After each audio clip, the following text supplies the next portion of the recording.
What's up guys, my name is JDCup5 and welcome to another player review on the channel today. But before we get into things, it'd be much appreciated if you're able to hit that like button, hit that subscribe button, don't forget to hit the notification button so you never miss a video. And in terms of my socials to keep up to date with all the things happening with my channel, they are all linked down below. As I mentioned, we've got a player review today, we haven't done for a while, but here we are then. Ibrahim Sangare, a massive player for Nottingham Forest, and it could be even better in terms of being played on EAFC 24. He's been given a showdown card with the potential of being upgraded if they were to get victorious against Newcastle United. To be able to obtain this card, you need to do the new SBC, which is 115,000 coins to do, which requires one player from the Premier League, an informed player, and then a squad rating of 86 overall from the actual 11 that you put in. In terms of the card, we're going to run you through these stats, show you some clips, and then talk about him afterwards. He displays 82 pace, 70 shooting, 82 passing, 84 dribbling, 86 defending, and 88 physical. So not a stat under 70, which is quite nice, but the only actual thing in terms of that is his shooting. So in fairness, the things that you would actually look at is the things that is none under 80. He displays a 3-star, 4-star of a mostly lengthy acceleration type with a medium-high work rate. So off the bat, you know he's going to be a solid midfielder from already showing you these stats and not even having any sort of game time already. It reminds me very much of Yaya Toure at the same time, so we might have some sort of gem on our hands. He can play in the CDM or the centre mid roles at the same time, so depending on where you want to play him, you can play him in a deeper role or you can push him a little bit more forward in the centre mid role. These are his attribute details, and there's some very detailed stats about this card, and I very much enjoy looking at these stats, to be honest, because it just goes to show how much of a good holding midfielder he can be. If you wanted to upgrade his stats, you're probably looking at an artist or a maestro, because that looks of it's either passing, dribbling sort of ways. I'd say they're the best sort of things to be able to apply. Personally, I didn't do any, but in terms of his detailed stats, you can just see the high levels of defending, physical, and dribbling. Don't really look at his shooting, that's not really important, bearing in mind this is the card that's going to be sitting back and it's going to be holding the play. This is someone that's going to be playing off the ball and it's going to be moving forward. You're not really going to want an offensive player when he's playing in the CDM role. In terms of his actual physical stats, he's got 87 stamina there, 93 strength, which is really, really good, so he can hold himself on the ball, 90 interceptions, so he can stick a foot out. His defending looks solid, 86 stand tackle, 88 sliding tackle. His dribbling don't look bad either, to be honest. He's got good levels of ball control, composure, and his passing, it looks very, very good. So I feel like it's a very all-rounded card, which is very, very nice at the same time. Even though we haven't actually had the upgrades on this card yet, obviously due to the fact that it could be the result of Nottingham Forest versus Newcastle, he still displays 5 playstyles, and he has 1 playstyle plus also. The first is the press proven, the second is the bruiser. He's got 3 on the defending, so the third on the side tackle, and then the main playstyle that's actually got playstyle plus is the block plus, which is a very, very good playstyle, especially in his role also. So he's got greater reach when trying to obtain the ball, and he's got the pinged pass playstyle. But I just want to go back to the ball control. We don't actually see that playstyle in many midfielders whatsoever that I've ever really come across, so I thought that was a nice little interesting thing to include. But at the same time, his actual playstyles itself, he's got 5 playstyles and they're very, very solid in what he offers, so I feel like that involves a lot in his game, and without it I don't feel like he'd be as good. With that being said, we're going to get into these clips and then we're going to talk about him afterwards.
After showing you this clip, then we're going to talk about a few things I did and didn't like about this particular card. The pros that I found were heading, physical, ball control, short pass, stamina, and the press proven playstyle.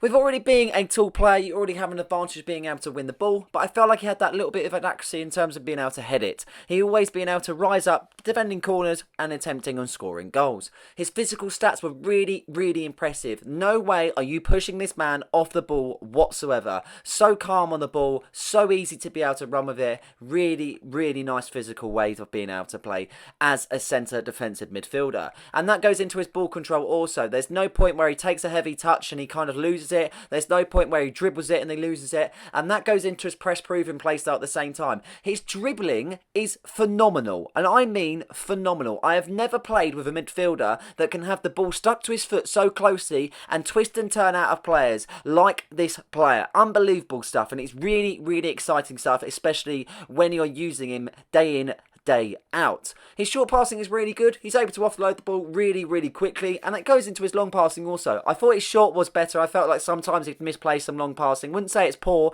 but I definitely highlight his short passing. The last thing that I'd say is his stamina. He keeps up so well, even with the 120 minutes. If you were to play an extra time, he's pretty much always there or thereabouts. He's never flagging, and he's always there to be able to contribute in the full 90 or the 120. The only cons that I'd find is the agility. Obviously, he's not the most agile player, and that sometimes hinders his performances, but overall this is a very, very exciting card. Obviously you're paying about 115,000 coins in terms of being able to complete the SBC throughout the things that it require, but in all honesty, with the actual kind of thought of being able to have this card upgraded even higher is just unbelievable, to be honest. And if it does, we're going to have some card on his hand, and let you know now, he will definitely be having another review. That is for sure. But let me know if you've done this SBC, and let me know what you already think about this card. It'll be really, really intriguing to find out. But I hope you guys have enjoyed the player reviews. Sorry they haven't been as recent compared to normal. Definitely going to be getting a few more on the channel, that is for sure.